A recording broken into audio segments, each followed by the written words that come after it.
Lahat na super, duper pagmumura. Sinapit na namin sa'yo, pero ilan lang kami nagrarally ngayon. Nung isang araw, September 21, nakita mo, may nagbuwis ng buhay ng mga kapulisan. May nagbuwis ng buhay ng mga kabataan. Sino ang may gustong pumunta ng kalsada? Wala, kahit ako. Isang nanay, isang ate, isang tax na nagbabayad sa putang inang gobyerno na to.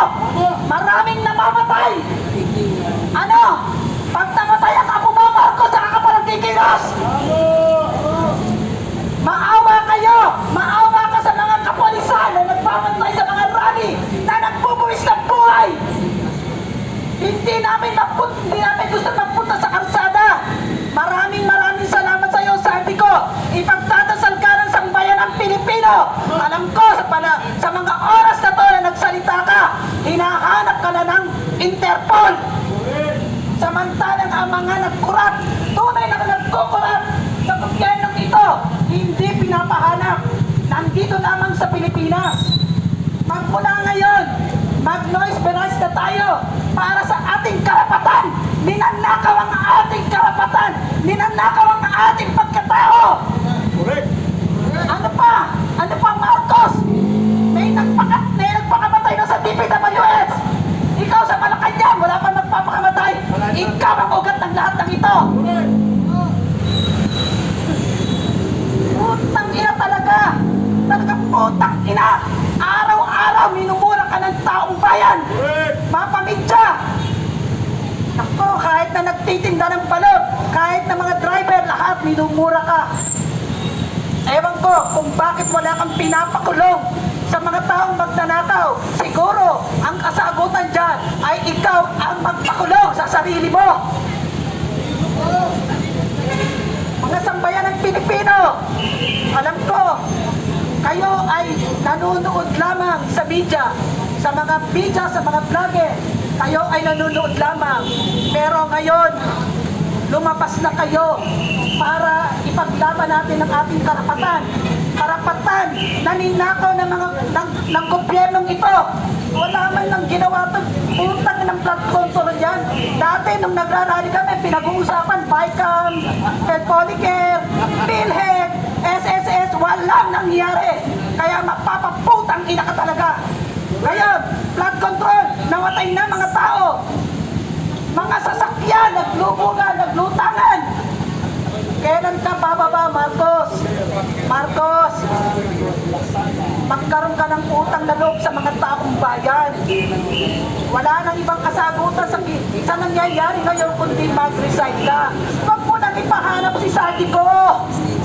Huwag mo nang ipahanap dahil hindi ka papayagan ng Diyos na makita mo si Sadico. Kung papatayin nyo ang taong, ay nako, ang taong nakokonsensya. Kung ipapatay mo pero wala na. Hindi ko malaman kung ano mga pinagsasasabi mo sa media. Hindi ko malaman kung ano yung 20 pesos na pinipenta mo sa Cebu na bigas. Tama ba yun? Hindi ko maintindihan. Walang kaso. Walang ebidensya kay Martin Romualdez. Sinong ginagago mo? Talagang mapapaputang ina ka. Talaga. Marcos, mag-resign ka na. Ikaw lang ang ugat nito. Papalusot itong asong ulol ni Marcos. Tinawag na ito na asong ulol ng mamamayan sapagkat pag may pera, tumatahol. Pag maraming pera, nangangagat at tumatahol. Itong si Aling Claire Marites Castro. AI daw, artificial intelligence daw. Ay mahigit na po 12 million ang views nito. Paano naging AI? Ay lahat ng media sa buong Pilipinas, pati social media, at pati po ang mga media sa iba't ibang panig ng mundo ay napakinggan na itinuro na ni Saldico si Marcos bilang mastermind. At ito ang katotohanan na hindi na mapipigilan pa ni Marcos ang pagsambulat ng katotohanan na siya ang pasimuno ng malawakang pandarambong at pagnanakaw sa kapan ng bayan. At kung kaya ang mga flood control projects na umabot sa 1.5 trillion pesos ang mga nawala. Hindi makapag-arte-artehan, hindi na makapagdrama-dramahan si Marcos sapagkat natumbok na po na siya ang mastermind. At kung kaya sa pag-kick off o pagsisimula ng pagtitipon sa gabing ito, ang panawagan ng mga mamamayan, Marcos resign! Marcos resign! Marcos resign! Marcos resign! Resign! Yan lang po ang pwedeng gawin ni Marcos. Ang mag-resign ng mapayapa nang sa ganun ay magsimula ang proseso ng hustisya at katarungan para sa ating bayan.